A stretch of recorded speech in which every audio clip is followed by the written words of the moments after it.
In my family, silence is how judgment dresses for dinner. They don't scream, they don't argue, they slice with smiles and clink of glassware. At that table status is a currency, and I've been bankrupt in their eyes since the day I enlisted. My name is Evelyn Callan. I served 12 years in military intelligence, 3 deployments, 2 commendations, 1 medal I never showed them. I built a cybersecurity firm from scratch after leaving the service, no press, no headlines, just contracts, encrypted code, and quiet results. Still to them, I'm the daughter who didn't go to law school, the one who wore boots instead of heels. So when I walked into the dining room that Thanksgiving, wearing a plain coat and no makeup, no one stood up. No one asked how I was. My mother glanced over her wine glass and offered the kind of smile people reserve for strangers they don't plan to speak to twice. I hung my coat behind the chair at the end of the table, the chair that's always somehow open even when the guest list is full. And as I sat down beside the dying centerpiece, no one bothered to water since 2019, I could feel it already. The verdict forming. They thought I was here to eat. They had no idea I brought the truth with me, folded inside my jacket pocket. The roast was already on the table when I sat down, brushed with some herb glaze that smelled more performative than delicious. Across from me, Grant was already halfway through his second glass of Pinot and mid-story about his newest client, a pro athlete facing tax evasion charges. No one seemed to notice I'd arrived, which was fitting. I didn't expect a parade. I just didn't expect to feel like an afterthought at my own childhood dining table. My mother's voice cut through the clatter of silverware. "You made it," she said, not looking at me.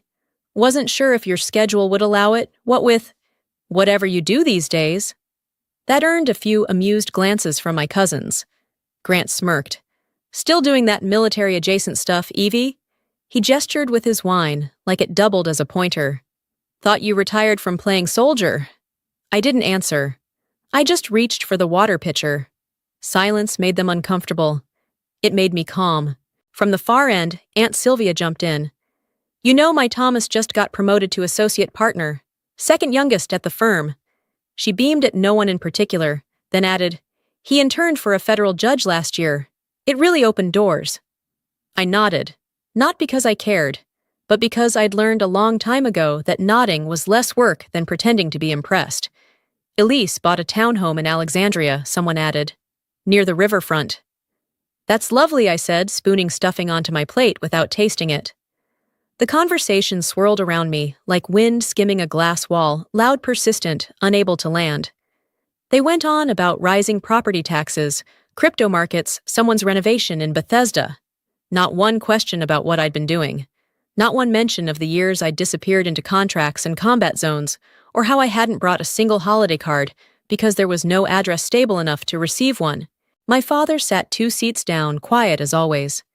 He hadn't looked at me since I arrived, but I saw his eyes flick toward my hands when I reached for the bread. No wedding ring, no manicure, just calluses and short, clean nails. Not the kind of hands this family considered feminine, not the kind that graced Christmas newsletters. Then Clara, my cousin's daughter, barely 13, and glued to her phone, looked up and said, "Weren't you in Najaf that year? The big thing on TikTok, I think they mentioned a female officer." The whole table paused. I didn't move. Grant chuckled awkwardly. "Yeah, right. Like Evie was in that mission." I folded my napkin on my lap. No one noticed how my father's hand tightened just slightly on his fork, or how my jacket draped over the chair behind me shifted with the draft from the kitchen door. The lining had loosened, and somewhere beneath it, silver was starting to catch the light. Dad noticed it first. Not with words, with stillness. He set his fork down gently, eyes fixed on the corner of my jacket, like he'd just spotted something he wasn't sure was real. For a moment, I thought he might say nothing, might let the moment pass the way so many had in our family, unspoken, buried under polite indifference. But then he leaned forward. His voice was low, careful. "That's not a bronze star?" Every conversation at the table halted like someone had pulled the emergency brake on a train. I didn't answer right away, just adjusted the napkin on my lap like I hadn't heard him, like maybe we were talking about the weather. It's not, I finally said. Grant frowned. Wait, what? Dad sat back slightly, his gaze never leaving my coat. Silver, I gave the faintest nod. The silence that followed wasn't shocked, not yet. It was skeptical, calculating. Like everyone around the table was collectively trying to recall if that medal meant what they thought it did. Hold on, Elise said. You actually earned that. Isn't that pretty high? It's second, Clara answered before I could. Second highest. She blinked at me, like she was seeing a shape take form that had always been a blur in her periphery. Grant let out a soft scoff. No offense, Evie, but how would you end up with something like that? I mean, no one ever said, no one ever asked, I replied. That shut him up for all of 5 seconds. But you've never even told us what you really did over there, he pressed. Weren't you just support? I looked at him then. Not angry, just flat. Najaf. 2016. Our unit was down 1 extraction team. Local comms were cut. We were told to stand by. Dad's face stiffened. I didn't. I ran point. We pulled out 17, lost 2, no air cover, no backup, just judgment calls and burned rubber. Elise shifted uncomfortably. Aunt Sylvia clutched her wineglass a little tighter. No one reached for the sweet potatoes. My mother finally spoke, her tone clipped but controlled. You never said a word. Would it have changed anything? I asked. She opened her mouth, but nothing came out. The image was still there, reflecting faintly off the chandelier metal ribbon edge of memory. I remembered holding that same medal in my hand the night they pinned it to my uniform, thinking how heavy it felt for something so small.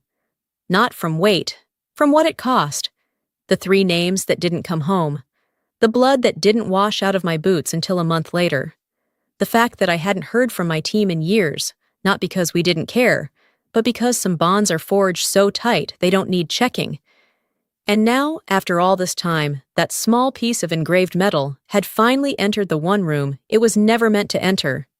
This dining room, with these people, and it was already doing what words never could.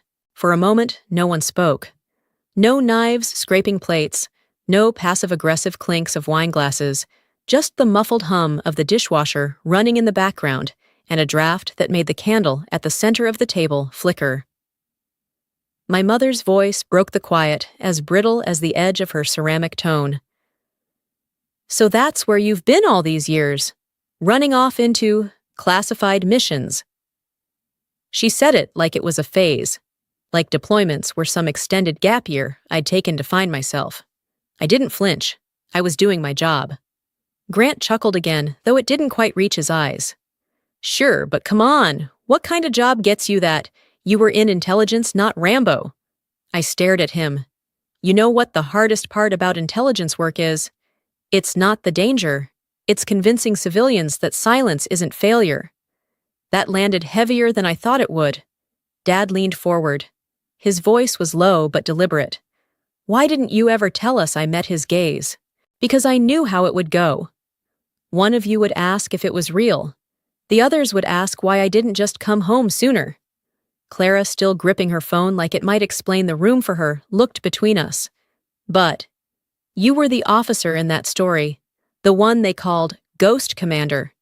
That was real, I gave the faintest nod. Yeah. My mother blinked. Something shifted in her face like a memory uncoiling from the wrong corner of her mind. I remember that article, she said slowly, brows drawing tight. It was buried under the Senate budget hearings. The story said the officer disobeyed direct command and went in anyway. Saved the squad. But it was anonymous. Command refused to release the name. I tilted my head slightly. You wrote about it. Her breath caught. You quoted a colonel, said it was the most precise field decision he'd seen in 10 years. Said she didn't follow orders, she followed the mission. The room turned colder. Everyone turned toward her. Dad's voice was barely a whisper. You wrote about your own daughter. She looked down at her lap, stunned. You framed that quote, I said, my voice flat. Hung it in your office, but never once asked if I could have been the one behind it. I didn't know, she said weakly. You didn't want to, I corrected. There was no rage in my tone. Just fact. the kind that sat too close to be denied. Clara looked over at me with something softer now, not curiosity, recognition. For years, I'd let them believe I was the absence in the room, the failure, the blank space on the family tree that no one filled in.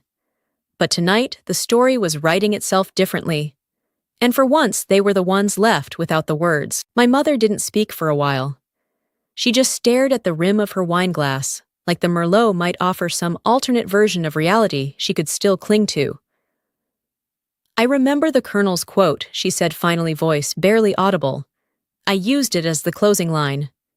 It made me believe journalism still meant something. I nodded slowly. It did. You just didn't realize who you were writing about. Grant shifted in his seat. Wait, back up. That was you, the whole thing. The article said the officer disobeyed the evac protocol, risked airspace violation, even went dark on comms for 12 minutes. That's not just guts, that's borderline insubordination.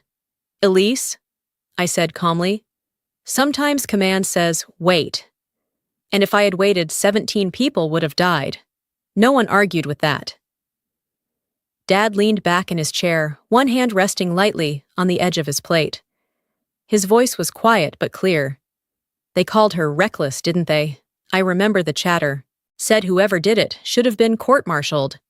I looked at him directly. That's what made the medal hard to carry. Across the table, Aunt Sylvia tried to rescue the moment with a brittle laugh.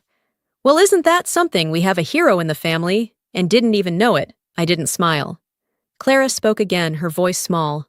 Why didn't you ever tell anyone? I looked at her. Because I didn't need a standing ovation. I needed a reason to keep going. Elise picked at her mashed potatoes like they'd suddenly become fascinating. Grant was quieter now. Even his watch didn't seem to glint as confidently under the chandelier. My mother finally looked at me, not past me, not through me. At me. I quoted you, she said. For years I told people that line, she didn't follow orders. She followed the mission. It's on my website. I didn't flinch. You built a reputation on a moment I lived through, one that nearly killed me. Her jaw tensed. I didn't know it was you. No, I said. But you never thought it could be. That one landed. She turned her face slightly, not in shame, but in realization. Her own bias, printed in black and white, framed on a wall, now looking back at her, with eyes she'd seen every Thanksgiving and never once truly recognized. You always assumed courage came in someone else's form. Someone taller, louder, male. The room held its breath. Then Dad spoke again, his voice gentler than before. I used to show you pictures of that medal when you were a kid. Told you about Captain Ames. Told you what it meant. That it wasn't given, it was earned. I looked at him. You said it was for moments that defined a person. He nodded once. And you had one. I didn't reply. I didn't need to. Because for the first time in this house, I didn't feel like I had to convince anyone of who I was. They were finally starting to see me, not as a story, but as the source. Grant cleared his throat like he'd been waiting for the room to exhale before he made his next move. Okay, so you've got a medal. Impressive. But you said you consult now. What does that even mean? I reached into my pocket and unlocked my phone. One tap, then another. The company dashboard glowed across the screen. I slid it across the table to him. He squinted. Elise leaned in. Aunt Sylvia adjusted her glasses. Helix Sentinel. Active contract $220, U.S. Department of Defense. Clara let out a sharp breath. Wait, that's your company. I didn't respond. The silence answered for me. Elise blinked fast. You're not just in it. You run it. I co-founded it, I said. We specialize in preemptive threat modeling for critical infrastructure. Cyber warfare defense, federal level.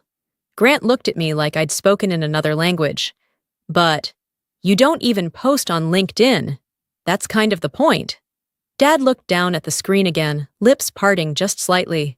This is real top clearance, I said. We were brought in after the joint signal breach last spring. Our code flagged the first anomaly. No one had anything clever to say after that.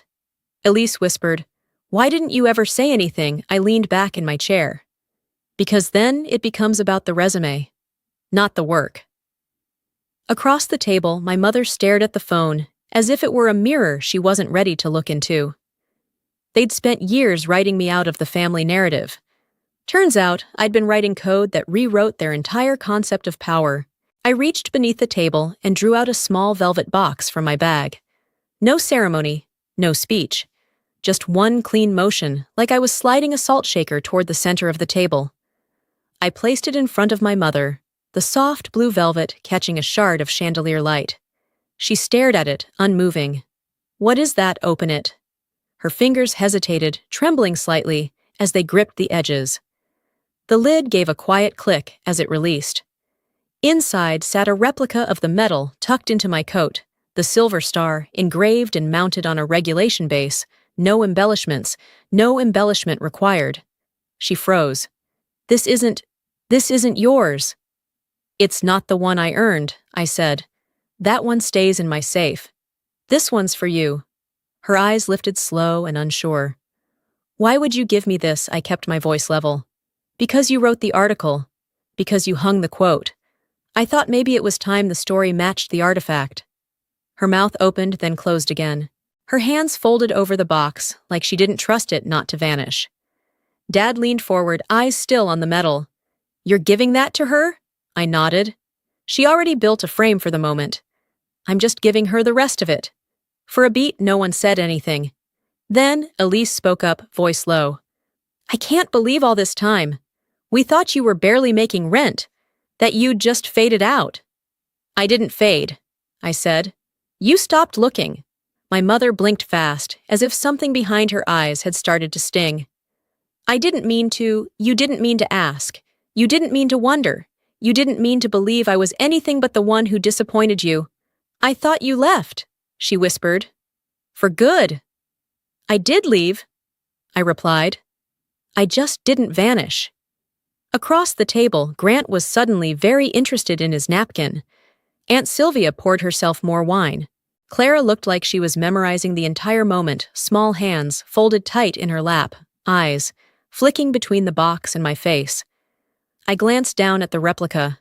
It wasn't a trophy, it was a mirror, and I was holding it up to the woman who once told me to go be a soldier. If I was so determined, just don't come crying back when it breaks you. I never cried. And I didn't break. But I remembered. And this time, I made sure she did too. Dad rested his hands on the table, eyes fixed on the medal, like it might explain the past 10 years. "I used to show you pictures of that," he said quietly. "Told you it was the kind of honor you don't just wear. You carry it." I nodded. "I did." Then I pulled out one more box, smaller, darker, and slid it toward him. He opened it slowly. A watch. The same model he used to stare at in the Geneva catalog when I was a kid. Limited edition. He never bought it. Said perfection wasn't meant for him. "You taught me to respect precision," I said. It stuck. His breath caught.